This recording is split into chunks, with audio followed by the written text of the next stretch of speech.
There remains considerable confusion about the role of willpower in the development of the spiritual life of the individual. On the one side, the seeker is asked to not give in to the force of vital desire, and the will is often confused with desire.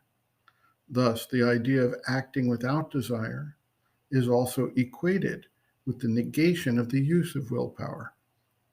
On the other side, the seeker is asked to utilize willpower to control desire, and when an excessive force is used, this can lead to suppression and active self-torture, which do not lead to liberation.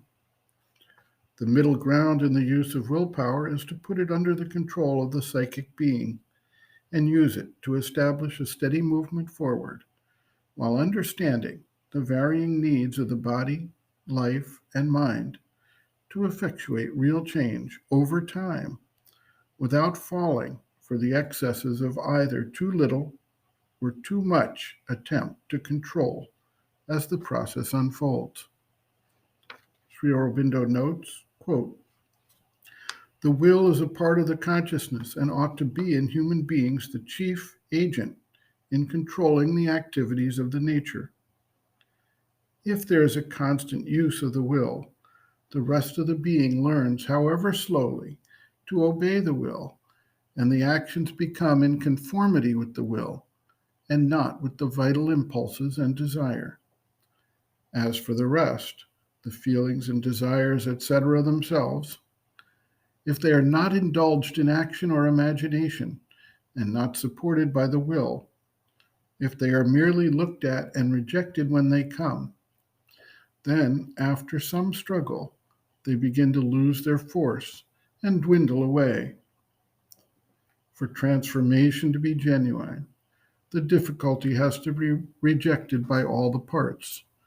The force can only help or enable them to do it, but it cannot replace this necessary action by a summary process.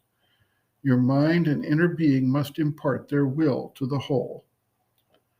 So long as there is not a constant action of the force from above, or else of a deeper will from within, the mental will is necessary.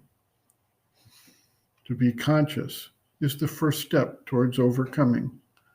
But for the overcoming, strength is necessary, and also detachment and the will to overcome." End quote. In terms of the right action of the will, Sri Aurobindo continues, quote, "It is not the right kind of willpower then. Probably they use some fighting or effortful willpower instead of the quiet but strong will that calls down the higher consciousness and force." End quote.